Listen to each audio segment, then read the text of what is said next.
السلام عليكم ورحمة الله وبركاته. الحمد لله نحمده ونستعينه ونستغفره ونؤمن به نتوكل عليه ونعوذ بالله من شرور أنفسنا ومن سيئات أعمالنا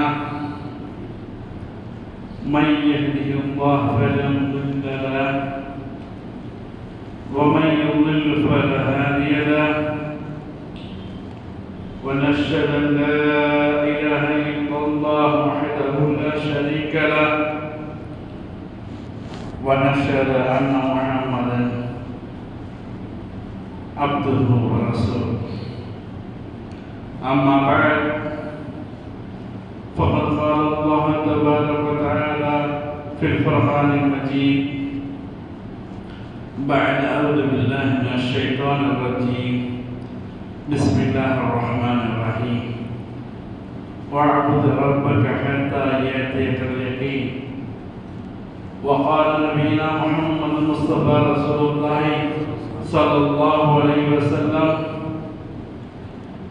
أحب الأعمال إلى الله أدومها إن قل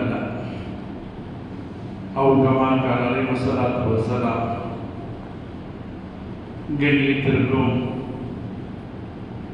பெருமதிப்பிற்குரிய அல்லாஹ்வின் நல்லடியார்களே, கடந்த ஒரு மாத காலமாக ரமலானுடைய மாதம் முழுவதும் நோன்பு நோற்று அந்த காலங்களிலே நம்மால் இயன்ற அளவு அதிகப்படியான நபிலான தொழுகையில் தொழுது குர்ஆன் ஷரீஃபை ஓதி அதிகமான நன்மைகளை சம்பாதித்திருக்கின்றோம். எல்லாம் வல்ல அல்லாஹ் ஜல்லஷானஹு அவனுடைய மாபெரும் கிருபையை கொண்டு நாம் பிடித்த நோன்பை அவன் கபூல் செய்து, எதற்காக இந்த நோன்பை இறைவன் கடமையாக்கினானோ அத்தகைய தக்வாவை நம் அனைவருக்கும் தருவதற்கு அல்லாஹ் ஜல்லஷானஹு நல்ல புரிவானாக. கண்ணியத்திற்குரிய அல்லாஹ்வின் நல்லடியார்களே, ஒரு மனிதன் மதிக்கப்படுவது பெயர் கூறி அப்துல்லா, அப்துல் காதர், சையீத் முகமது என்ற போன்ற பெயர்களை கூறி அழைக்கிறது அவனுடைய உடலுக்கா அல்லது ரூஹுக்கா என்று கேட்டால், இவ்வுலகத்தில் வாழுகிற காலம் வரை இரண்டும் சேர்த்துத்தான். எப்பொழுது ரூஹு நம் உடலை விட்டு பிரிந்து விடுகின்றதோ அப்பொழுது இந்த பெயர்களெல்லாம் மறைந்து விடுகின்றது. ஒரு மிகப்பெரிய ஆட்சியார், செல்வச் செழிப்பானவர், பெரிய ஆளின் பெருந்தகையாக இருந்தாலும் வஃபாத்தாகிவிட்டார் இந்த செய்தி கேட்டோம். அப்படியா, நல்ல மனுஷன் இருந்தார், போயிட்டாரு, எத்தனை மணிக்கு ஜனாசா இருக்கிறார்? அடுத்த கேள்வி, அவரோட பெயர் சையீத் முகமது என்ற பெயர் போய்விடுகின்றது, அப்துல்லா என்ற பெயர் போய்விடுகின்றது, அப்துல் காதர் என்ற பெயர் போய்விடுகின்றது. ஆகையால் நம்முடைய ரூஹு தான் நமக்கு மூலதனம். அதே போல நாம் எத்தனையோ விதமான தொழில் தொழுகின்றோம், நோன்பு நோக்குகின்றோம், உபரியான ஜகாத்துகள், கடமையான ஜகாத்துகள், ஹஜ்ஜுகள், சதகாக்கள் செய்கின்றோம். இத்தனை எவ்வளவு பெரிய நன்மைகளை செய்தாலும் இந்த நன்மைகள் எல்லாம் எப்பொழுது நன்மையாக மாறும் என்று சொன்னால் அந்த செயல்களிலே தக்குவா இருந்தால்தான். தக்குவா இல்லாமல் நாம் அடுத்தவருடைய முகஸ்துதிக்காக செய்தோம் என்று சொன்னால் தொகையும் ஏற்றுக்கொள்ளப்பட மாட்டாது. காலையிலிருந்து மாலை வரை பசியோடு இருக்கின்ற நோமும் ஏற்றுக்கொள்ளப்பட மாட்டாது. ஜகாத்தும் ஏற்றுக்கொள்ளப்பட மாட்டாது. கண்ணியமான அல்லாஹ்வுடைய நல்லடியார்களே, வெயிலுக்கெல்லாம் முக்கியமான காரணம் தக்வாதான். நாம் பெரும்பாலும் குர்ஆன் ஷரீஃபுடைய முழுமையான விளக்கம் தெரியாவிட்டாலும் தக்வா தக்வா முத்தகீன் என்ற குர்ஆனில் வரக்கூடிய வாசகம் தெளிவாக கேள்விப்பட்டிருக்கிறோம். அது அர்த்த தெரியாத சரி தக்குவா அப்படின்னு சொல்றாங்க. தெரியும் தக்குவான்னா என்ன? நம்ம தெரிஞ்ச தக்குவா ரொம்ப இறைச்சம் கொடுப்பான், பயபக்தியான ஆள், அதுக்கு தக்குவான்னு சொல்றோம். ஆனால் உண்மையிலேயே தக்குவா முத்தகி என்பதற்கு இறைச்சமுள்ளவர் அப்படின்னு நேரடியாக எந்த அர்த்தமே கிடையாது. நான் கருத்தத்திலே இந்த வார்த்தையை சொல்லுகின்றோம். ரயீசுல் முஃபஸ்ஸிரீன் இப்னு அப்பாஸ் ரலியல்லாஹு தஆலா அன்ஹு அவர்களிடத்திலே இந்த கேள்வி முன்வைக்கப்படுகிறது. முத்தகி என்றால் யார் என்று அவர் சொல்கின்றார்கள். முத்தகி என்றால் அல்லாஹ்வுடைய ஏவல்களை ஏற்று விலக்கல்களை விலகி யார் நடக்கின்றார்களோ அவர்தான் முத்தகி. சொர்க்கமாக சொன்னால் ஹராம் ஹலால பாதுகாத்து நடக்கக்கூடியன. அல்லாஹ் என்னெல்லாம் சொல்லியிருக்கானோ அத்தனை கேட்டு நடந்து எதையெல்லாம் ஒன்று விட்டு ஒன்று. நிறைய பேர் ஒன்று விட்டு செய்வாங்க, நல்லதான் செய்வாங்க, கெட்டதை தடுத்தாக்க மாட்டாங்க. அப்படி இல்லை, இரண்டுமே நன்மையை செய்து தீமை யார் செய்யாமல் தடுத்து வாழ்கின்றார்களோ அவருக்கு முத்தகி. கண்ணியமிக்க அல்லாஹ் முன்னாடியார்களே, இதே போன்ற ஒரு கேள்வி பிற்காலத்தில் உமர் உபை இப்னு கஅப் என்ற சஹாபியிடத்தில் கேட்கின்றார்கள். உபையே, தக்வா என்றால் என்ன? ஒன்றுமில்லை உமரே, ஒரு முற்கள் நிறைந்த பாதை, கரடுமுரடான பாதை இருக்கின்றது, வெறும் முழு செடி இருக்கு. இந்த பாதையை கடந்து தான் அந்த பக்கம் போகணும். நீங்கள் எப்படி போவீங்க? என் மேலே பற்றாம, என் ஆடையில் பற்றாம அப்படியே பிடிச்சிக்கிட்டு மெதுவாக பார்த்து ஸ்டெப்பாக போவேன்னு சொல்கிறாங்க. இதுதான் தப்பு. இவ்வுலகம் வாழுகின்ற பொழுது எல்லா விதமான கருணை பொருட்கள் நம்ம எங்கேயுமே ஹராம செய்ய தேவையில்லை. உண்மையிலேயே இபாதத்தான ஆளு, ரொம்ப பயபக்தியான ஆளு வெளியே போகிறாங்க. எத்தனையோ சமுதாய பெண்களுக்கு வர்றாங்க, ஆபாசம் அப்படின்னு வர்றாங்க. அப்போ என்ன செய்யணும்? யதார்த்தமான பார்வை பட்டுணும். அந்த சூழ்நிலையோட ஐயோ ஹராம சுற்றி இருக்குது. நீங்கள் யோசிச்சு பாருங்க, நீங்கள் ஹராம விட்டு எங்கேயா தர முடியுமா? மார்க்கத்தில் தடை செய்யப்பட்ட விஷயம் இருக்குல்ல, வீட்டில் தான் ஆரம்பிச்சது, சேத்தாருக்கு டிவி அங்கேருந்து ஆரம்பிச்சது, நவீன சேத்தா செல்ஃபோன் ஆரம்பிச்சது. என் செல்ஃபோனில் வெறும் பிரகாசத்தை ஏற்றி வச்சுருப்பேன், வெறும் இஸ்லாமிய பட்டாத்தை ஏற்றி வச்சுருவாங்க. எல்லா யூடியூப் போய் பார்த்தா எல்லா ஹாரம் மொத்தமாக வரும். இவெல்லாம் வரத்தை செய்ய நீ ஒன்று செய்ய முடியாது. இதைகளெல்லாம் எப்படி சொல்கிறாங்களோ முற்கள் நிறைந்த பாதையில் எப்படி நீங்கள் பார்த்து போயிடோ அந்த பார்த்து போகிறது தக்குவா. கண்ணியமான அல்லாஹ்வுடைய நல்லடியாக இருக்கிறேன். சிந்தித்து பார்க்கணும். இதை விட்டு சுத்தமாக தவிர்க்கவே முடியாது. அப்போ எப்படி இந்த தக்குவாவை எடுத்து தக்குவாவை நாம் செயல்படுத்த வேண்டும்? தக்குவாவை செயல்படுத்துறதுக்கு என்ன செய்யணும் அப்படின்னு கேட்டால் ஹராம் ஹலால் பாதுகாத்து நடக்கணும். அடுத்ததாக இறைவன் திருமறையிலே வணக்க வழிபாடுகள் சம்பந்தமாக பெரும்பாலான இடங்களுக்கு கூறுகிற பொழுது அல்லக்கும் தத்தப்போன், நீங்கள் தக்குவாதாரியாக ஆக வேண்டும், அதற்காக இந்த அமலை செய்யுங்கன்னு சொல்கிறான். அப்படிப்பட்ட அமல்களை ஒன்று நான் பிடிச்சு நோக்கம்.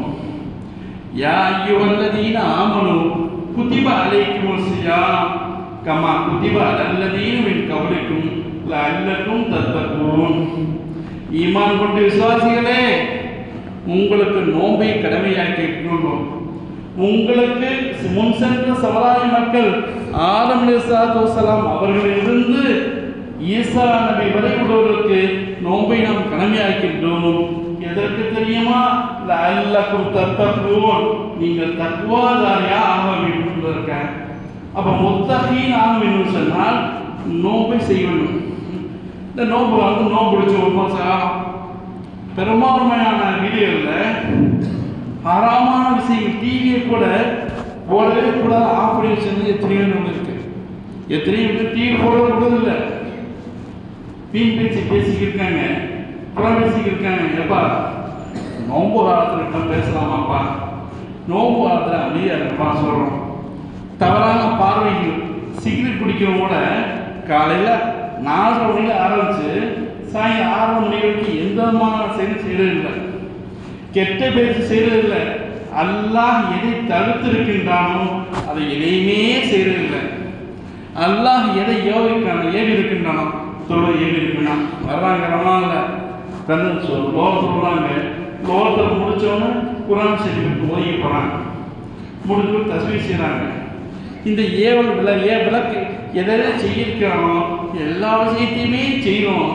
இந்த செயல்கள் தான் எப்படி முத்தகீனவருக்கு நன்மையான விஷயங்கள் எடுத்து நடக்கணும், தீமையான விஷயங்கள் தவிர்க்கணுமோ. இந்த ஒரு மாத நோம்பிலே அல்லாஹ் நம்மளுக்கு இந்த ப்ரொஃபஷன் பீரியட்ல பயிற்சி காலமாக கொடுத்துருக்குறான். கண்ணியமிக்க அல்லாஹ் நடிகார்களே, இந்த அமல்களை நாம் தொடர்படியாக செய்கின்ற பொழுது ஹராமை பாதுகாத்து நன்மையான விஷயம் செய்யும்போது நாம் முத்தகீனாக மாறிவிடுகின்றோம். இப்போ யோசிச்சு பாருங்க, நோவு கடமையான எதுக்கு? நம்ம முத்தகீனா பண்ணுறதுக்கு நம்ம கடமையாக இருக்கணும். இந்த ரமலான் முடிந்த பின்பும் இதே நிலைமை நீடிச்சுன்னா நம்ம தான் முத்தகீன். ஆனால் நம்மளாம் ஒரு மாதம் முத்தகீன். அந்த ரமலான காலத்தில் மட்டும் இருக்கணும். முடிஞ்சவனேப்பா ரமலானா ஏன் அதிகமாக தருவோம்? ரமலான் மாதம் அதிகமாக நன்மை இருக்குன்னு சொல்கிறோம். மற்ற காலத்தை விட்டு போயிருந்தோம்னா இந்த நோன்பு நமக்கு முழுமையான பாயாவை தரவில்லை என்பதுதான் அர்த்தம். பெருமானார் ஸல்லல்லாஹு அலைஹி சொல்றாங்க, பெருமானாருக்கு பிடிச்ச செயல் சொன்னா அஹப்புல் அமாலி இலல்லாஹி அல்வமா. அல்லாஹ் பெருமானார் ஸல்லல்லாஹு அல்லாஹ்வுக்கு மிகவும் பிடிச்ச ஒன்று சொன்னா தொடர்படியாக செய்யணும். என் கல்ல கொஞ்சமா செஞ்சாலும் சரி, நீங்கள் காலையில் நைட்டு மணிக்கு வேலைக்கெல்லாம் போகாம விடிய உட்காந்து தொழுவோன்றது சட்டம் சொல்லவே இல்லை. நீங்கள் கடுமையான வார்த்தை செஞ்சால் கூட தொடர்படியாக செய்ய வேண்டும். இப்போ ஜமாத்துல இருக்கு, ஜமாத்துல முடிஞ்சு 100 செலவாத்து வளமையாக வச்சுருந்தா இருக்கேன். ஒவ்வொரு ஜமாத்துக்கு பின்னாலேயும் இந்த செலவாத்தை நீங்கள் ஓதுனா அது அல்லாஹ் பிடிக்கும். இல்லை ஒவ்வொரு வக்துக்கு பின்னாடியும் தொழு முடிச்சோன்னா ஒரு 11 தடவை இஸ்திக்ஃபார் அஸ்ஸலாமு அலைக்கும் வரையான்னு சொல்லிட்டு எந்திரிச்ச மாட்டேன். இந்த அமல் அல்லாஹ் பிடிக்கும். இந்த ஒரு மாதம் ரமலானில் விடிய முழுமையான நோன்பு எவ்வளோ நபிலான வணக்கங்கள் குர்ஆன் நைட்டு லைலத்துக்கு அப்படிங்கிறக்கா 5 நாள் 21 29 வரைக்கும் கொட்டப்பட இடம்லாம் வணக்க வழிபாடு முடிஞ்சளவுக்கு ஏத்திக்காவு எல்லாம் இருந்து இது தொடர்படியாக இல்லாவிட்டால் ஏத்திக்காக இருக்காம இந்த அமல் தொடர்படியாக இல்லாவிட்டால் நம்மளுக்கு தக்வா இருக்காது. தக்வான்னு சொன்னால் நன்மை ஏனோ கெட்ட திறக்கணும். கண்ணியமிக்க அல்லாஹ் நடக்குது. நம்ம குர்ஆன் ஷரீஃப் நம்ம ஓதுறோமே, இந்த குர்ஆன் ஷரீஃபோட முழுமையாக யாருக்கு வழிகாட்டு? அல்லாஹ் சொல்றாங்க, அலிஃப் லாம் மீம் ஸாலிக்கல் கிதாபு லா ரைப ஃபீஹி ஹுதல் லில் முத்தகீன். முத்தகீன்றது குர்ஆன் வழிகாட்டும். குர்ஆன் யாருக்காக உள்ள மார்க்கம்? வேதம். இந்த குர்ஆன் அல்லாஹ் யாருக்கு தந்திருக்கான்? நமக்கு தந்திருக்கான். இந்த குர்ஆன் முழுமையாக நமக்கு விளங்கி அது வழிகாட்டியாக மாற வேண்டும் சொன்னால் நம்மளுக்கு தக்வா இருக்கணும். தக்வான்னு சொன்னால் எப்படி இந்த ஒரு மாத காலத்தில் ஆறாமான விஷயத்தை விட்டு முழுமையாக தகுந்துடணுமோ இதே நிலைமை மற்ற 11 பாகங்களில் பெரும்பான்மை 100% கூட பெரும்பான்மையாக இருக்கணும். அவங்க புத்தகங்கள் சஹாபா பெருமக்கள்லாம் ஒரு சில சின்ன தவறுகள் செய்வாங்க. தவறுகள் செஞ்சால் கூட அந்த தவறுக்காக அல்லாஹ்விடத்துல எப்படிப்பட்ட தவறு? கண் முன்னாடி செய்யக்கூடிய தவறுல மறைமுகமாக அந்தரங்கத்திலே செய்யக்கூடிய தவறு கூட அல்லாஹ் பார்க்குறான், அல்லாஹ் பார்த்துருப்பானே, அல்லாஹ் கேள்வி கேட்பான் என்ற பயத்தில் அத்தனை தவறுகள் இருக்க பெருமானாட்கள் பண்ணிட்டு இருக்காங்க. ஒரு சஹாபி மாயிஸ் இப்னு மாலிக் என்ற ஒரு சஹாபி, அப்ப விபச்சாரம் செய்வது தடை செய்யப்பட்டது. கல்யாணமாக விபச்சாரம் செஞ்சா கல்லால் அடிக்கணும், கல்லால் அடிச்சு கொல்லணும். கல்யாணமாக செஞ்சா சவுக்கடி அடிக்கணும், ஹஜ் கொடுக்கணும் சட்டம் இறங்குது. இந்த மாயிஸ் இப்னு மாலிக் என்ற நபித்தோழர் பெருமானார் ஸல்லல்லாஹு அலைஹி வஸல்லம் வர்றாங்க. யா ரசூலல்லாஹ், எனக்கு சுத்தப்படுத்த தண்ணீர் என்னை சுத்தப்படுத்துன்னு சொல்றாங்க. ரசூலுல்லாஹ் அப்படியே உலகத்துன்னு சொல்றாங்க. ரசூலுல்லாஹ் கண்டுக்கல, ரசமாட்டாங்க. 3 எழுதுக்கு வர்றாங்க. யா ரசூலல்லாஹ், இந்த மாதிரி என்னை சுத்தப்படுத்துங்க, விபச்சாரம்னு சொல்றாங்க. அப்போ பெருமாள் கண்டிக்கல. ஏன் கண்டிக்கலன்னா தப்பு செஞ்சிருப்பாப்புல, தௌபா செய்யல, விட்டாப்புல. உண்மையிலே செஞ்சு கேட்குறாங்க, பிரபா உண்மையிலேயே தப்பா செஞ்சியா? ஆமாம் யாரை சொல்ல தப்பா செஞ்சேன் அப்படியா அப்படின்னு கேட்டு அந்த சஹாபிக்கு கல்லறை போய் தண்ணி விடுறாங்க. எப்படிப்பட்ட தண்டனை? ஓட விட்டு கண்ணால் அடிச்சு கொள்றதுனால. கண்ணியமிக்கவர்களே, மரண தண்டனை ஒரு தூக்கத்தை முடிஞ்சோன்னா கூட அந்த செகண்ட் ஃப்ராக்ஷன் ஆஃப் செகண்ட் சொல்லுவாங்க. 1 செகண்ட் 3 செகண்ட் 5 செகண்ட் முடிஞ்சு வரும். இல்லை தலை வெட்டோம்னா கூட முடிஞ்சு வரும். ஆனால் இது எவ்வளோ பெரிய கொடூரமான தண்டனை. இது என்ன தண்டனைன்னு அந்த மாயிஸ் மாலிக்கும் தெரியும். ஓட விட்டு விரட்டி கல்லானை எலும்பு துண்டுகளான அடித்து அவங்க படுகொலைக்கு சேவ் பண்ணால் எவ்வளோ பெரிய மோசமான தண்டனை இது மாயிஸுக்கு தெரியும். இருந்தாலும் சாரி ஏன் சொல்கிறாங்க, நான் செஞ்ச தப்பு யாருமே பார்க்கல, எனக்கும் அந்த பெண்மணிக்கும் தெரியும். ரசூலுல்லாஹ் சொல்ல அவசியம் இல்லை. இருந்தாலும் அல்லாஹ் பார்க்குறான். கண்ணியமா அல்லாஹ் மனிதர்களே, அல்லாஹ் பார்க்கிறார் என்ற அந்த சஹாபி நேத்துனா சஹாபாக்கள் அத்தனை பேரோட நினைவுகளும் அதை அல்லாஹ் பார்த்துட்டு இருக்கான் அப்படின்னு நினைச்சதுனால தானாவே முன் வந்து என்ன தண்டனை கிடைச்சாங்க இந்த உலகத்திலேயே அந்த தண்டனை போகட்டும் அப்படிங்கிறது வாழ்ந்தார்கள்.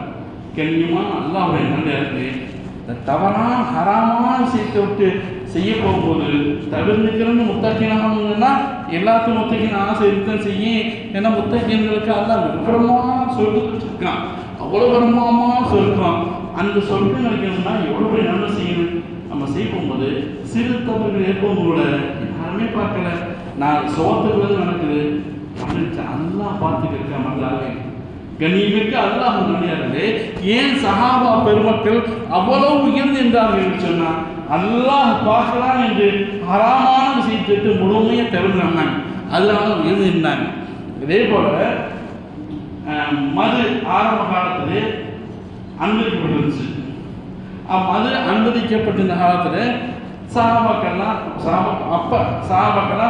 ஒரு பெரிய பணக்கார வீட்டில் யார் வீட்டில் நாள்பட்ட மது இருக்குதோ, இந்த பழைய மதுவாக இருக்கும்போது நல்ல பவர்ஃபுல்லாகவும் விலை கூட இருக்கும். அந்த மதுவை அபூ தல்ஹா வீட்டில் உட்காந்து இந்த சொல்லுவாங்க மது பார்ட்டி நடந்துருக்கு. எல்லாரும் மது குடிச்சுட்டு பெரிய பெரிய பணக்காரமாக குடிச்சுருக்காங்க. அப்போ அந்த ரோட்டில் ஒரு நபர் மது ஹராமாக்கப்பட்டு விட்டது, அல்லாஹ் பெருமானார் ஸல்லல்லாஹு அலைஹி வஸல்லம் வழி அறிவிச்சிட்டான் அப்படின்னு ரோட்டை கத்திட்டு போறாரு. வீட்டுக்குள்ள இருக்காங்க கத்திட்டு போறாங்க. விவேக்கு வந்து மக்கள் டம்மா வச்சிருக்காங்க. இந்த சத்தத்தை அது வரைக்கும் குடிச்சிட்டு இருக்காங்க. எப்பொழுது அல்லாஹ் ஹராமாக்கி விட்டான் சத்தம் தெரிஞ்சு வச்சிருந்த மதுவை கீழே கொட்டி விட்டு மது ஆறாக ஓடி நம்ம என்ன சொல்லுவான், சும்மா சொல்லுவாப்பா குடிச்சிருவோம், முடிச்சுட்டு ரசூலுல்லாஹ் தெரிஞ்சுக்கணும். சஹாபாக்கள் அது இல்லை. ஏன் சஹாபாக்கள் உயர்ந்திருந்தார்கள், ஏன் சஹாபாக்கள் முத்தக்கினார்கள்னா அந்த வினாடியே இந்த ஹராம் தடுக்கப்பட்டு சொன்னால் நீ எனக்கு தேவையில்லை என்று கீழே கொட்டினார்கள். கண்ணியமிக்க அல்லாஹ்வுடைய இது போன்ற ஹராமான விஷயத்தை விட்டு தவிர்க்கும் போது நாம் முத்தக்கினாக முடியும். அதே போல இந்த ஹராமான விஷயத்தை செய்வதற்கு அல்லாஹ் பார்க்கிறான் இந்த சிந்தனை உள்ளத்தை வந்துட்டு இருக்கும்போது இது போன்ற விஷயத்துக்கு நம்ம சுத்தமாக செய்யவே மாட்டோம். ஒரு சஹாபி அனபா என்ற ஒரு நபித்தோழர் யதார்த்தமாக போய்கிட்டு இருக்கும்போது ஒரு அந்நிய பெண் குளிப்பதை பார்த்து விட்டார்கள். பார்த்துட்டாங்க சபலம் அந்த பார்த்துட்டாங்க. பார்த்து முடிச்சோடனே அது எந்த காலம் சொன்னால் வகி இறங்கி கொண்டிருக்கக்கூடிய அந்த இடத்துல ஆஹா தப்பு செஞ்சிட்டோமே. உடனே இந்த சூழலுக்கு வேலைப்பா இந்த மாதிரி ஒரு பெண்ணை பார்த்துன்னா வைகணுச்சுன்னா காலத்துக்கு குரான் இருக்கு, அழிக்க முடியாது. நம்ம மிகப்பெரிய பாவம் நினைச்சி அழுக தெரியாமல் செஞ்சுட்டேன், அழுது மண்டிக்கிட்டு இனிமேல் ரசூலுல்லாஹ்வுடைய சமூகத்துக்கு நான் எப்படி போவேன், இப்படி ஹராமான செயலை செஞ்சுட்டு பார்த்துக்கிட்டு தான் செஞ்சுட்டேன்னு ஊரை விட்டு போயிட்டார். போய் அழுதுகிட்டு போய் ஒரு மலையுடைய உச்சியில் உட்காந்து இங்கே சாயந்தரம் பார்க்க காணும். ரசூலுல்லாஹ் கேட்குறாங்க, சாயந்தரம் எங்கே தெரியல, வீட்டில் தெரிவிக்கிறான்னு தெரியிருக்கான். அப்போ உமர் ரலியல்லாஹு தஆலா அவர்களையும் சல்மான் ஃபாரிசி ரலியல்லாஹு தஆலா அவர்களையும் 2 பேர்த்தை அனுப்பி நீ போய் தாலபாவை தேடிட்டு வாங்க, எங்கே இருக்கா அப்படின்னு கேட்பாங்க. அவர்களும் எல்லா ஊரில் தேடி பார்க்குறான், அழைக்கிறான். ஒரு கிராமத்தில் சென்று கேட்குறாங்க, இந்த மாதிரி ஒரு நபரை பார்த்தீங்களா? இல்லை, இந்த மலை உச்சி மேலே இருப்பார், சாயா ஆனோன்னு மாதிரி எடுத்து கீழே இறங்கி வருவார். கீழே இறங்கும்போது தலையை அடிச்சுட்டு மண்ணவாரி போட்டு நான் மிகப்பெரிய தப்பு செஞ்சுட்டேன், இந்த தப்புக்கு எவ்வளோ பெரிய தண்டனைக்கும் தெரியுன்னு அழுவிட்டே போவார். காலேஜ் வரைக்கும் அழுவார், திருப்பி மாறி போயிடுவார். அடுத்த நாள் வர்றாங்க, வேலை பாரு பொட்டு ரசூலுல்லாஹ் போகிறாங்க. போனே ரசூலுல்லாஹ் நான் தெரியாமல் தப்பு செஞ்சுட்டேன், என்னை மன்னிச்சிருங்க. இது போட்டு சொல்ல அல்லாஹ் இதை ஆயத்தறிகிறான்னு கேட்கும்போது இல்லை, இப்போ தான் ஜிப்ரீல் அலைஹிஸ்ஸலாம் வந்தாங்க, நீ செய்த பாவத்தை அல்லாஹ் மன்னித்து விட்டான், உனக்கு சுவனத்தையும் தந்திருக்கிறான்னு சொன்னாங்க. ஏன் தெரியுமாண்ணா, தான் செய்த பாவத்திற்காக அல்லாஹ்விடத்தில் அழுது கொண்டே இருக்காங்க. என்ன சொல்லிருக்காங்கல்ல, கூட்டு படி ஆறும் ஹத்தாவும், எல்லா ஆறுமுறை மக்கள் எல்லாரையும் தவறு செய்யப்படுங்க, ஹைருல் ஹத்தா ஈனா தவ்வாவும், சிறந்தவர் யான்னு சொன்னா தவறுக்கு அல்லாஹ் தவ்வா செய்யப்படுங்க. இந்த எண்ணங்கள் என்ன தவறு செய்யக்கூடியவங்க இருக்காங்க. இந்த தவறெல்லாம் தௌபா செய்தா நீங்க மாணவன் தவறு செய்யக்கூடாது. ஒரே தவறுக்க செஞ்சிட்டவன் தௌபா செஞ்சு முழுமையாக நீங்கி விட்டால் அல்லாஹ் பரிசுத்தமாக மாற்றிடுவான். கண்ணியமிக்க அல்லாஹ் நன்றியா இருக்கு. அல்லாஹ் தன்னை திருமணிச்சுகின்ற போது யா ஐயோ வந்து ஆமனும் இத்தப்பல்லா ஹக்கத்து பாக்கி, நீங்க அல்லாஹ்வை பயந்து கொள்ளுங்கள். எப்படி பயப்படும் கேட்டா ஹக்கத்து பாக்கி, எப்படி அல்லாஹ்வை அஞ்சி நடக்க வேண்டும் என்று அல்லாஹ் சொல்லியிருக்கின்றானோ அதன் பிறகு நம்ம பயப்பட சொல்றாங்க. எப்படி நபிகள் நாயகம் ஸல்லல்லாஹு அலைஹி வஸல்லம் அல்லாஹ்வை எப்படி அஞ்சி நடந்தார்களோ, சஹாபா பெருமக்கள் அல்லாஹ்வை எப்படி நஞ்சார்களோ, அதே போல மூன்றாவது வரலாறு இருக்கு. ஏன்னா எல்லாரும் தப்பு செய்வாங்க, தப்புக்கு எப்படி பரிகாரம் தேடினாங்க, தௌபா செஞ்சாங்க, அதன் மூலமாக மேன்மைந்தார்களோ அதே போல நீங்களும் தப்பு அல்லாஹ்விடத்தில் செய்த தப்புக்காக பாவனிச்சீர்கள், நீ முத்தகினான மாறிவிட்டீர்கள் என்று அல்லாஹ் திருமணியை சொல்லி காட்டுகிறான். கண்ணியமிக்க அல்லாஹ்வுடைய நல்லே, இந்த சென்ற ரமலான் நமக்கு விழுத்த நோய்கள் எல்லாம் முழுமையாக பரிபூர்ணமாகிவிட்டது என்பதற்கு முழு அடையாளம் நான் ஹராமான விஷயத்தை விட்டு முழுசாக தெரிவிக்கிறேன். யார் இந்த ரமலானிலிருந்து இப்போ எப்படி இப்படி சொன்னல, டிவி பார்க்காம, தப்பான படம் பார்க்காம, தவறான பேச்சு பேசாம, பொய் பேசாம, புறம் பேசாம ஒரு மாதம் எவ்வளோ ஒழுக்கமாக சிறந்தவராக இருந்தீர்களோ அதே போல இந்த 11 மாத காலம் இருந்தால் நம்மளே முத்தகி. அந்த முத்தகினாக லஅல்லக்கும் தத்தகூன், நீங்க முத்தகினா மாற வேண்டும் என்பதற்காகவே இந்த நோன்பு இருக்கணும் அப்படின்னு சொன்னா, நீங்க நோன்பு முடிச்சு முத்தகினா முழுசா மாறிட்டா இந்த நோம்புடைய முழு கூடி நம்ம கிடைக்கணும். கண்ணியமிக்க அல்லாஹ்வுடைய நேற்று முடிஞ்சிருக்கு, இன்னால்தான் ஆகுது, இன்னும் வரக்கூடிய காலம் 11 மாதம் இருக்கு. முடிந்த அளவுக்கு நன்மையான காரியங்கள் செஞ்சு ஹராமான விஷயங்களை நம்மால் முடிஞ்சளவுக்கு தவிர்த்து அந்த முத்தகீன்களுடைய கூட்டத்தில் நம்ம அனைவரும் செல்வதற்கு எல்லாம் அல்லாஹ் ஜல்லல்லாஹு தஆலா தௌஃபீக் செய்வான் என்று இறைவனிடத்தில் பிரார்த்தித்து வாய்ப்பெடுத்த ஒரு ஆர்வமாக நன்றி உரைவிடுகிறேன். வாஹிர் தாவனா அல்ஹம்துலில்லாஹி ரப்பில் ஆலமீன். அஸ்ஸலாமு அலைக்கும் வரஹ்மத்துல்லாஹி வபரகாத்துஹு.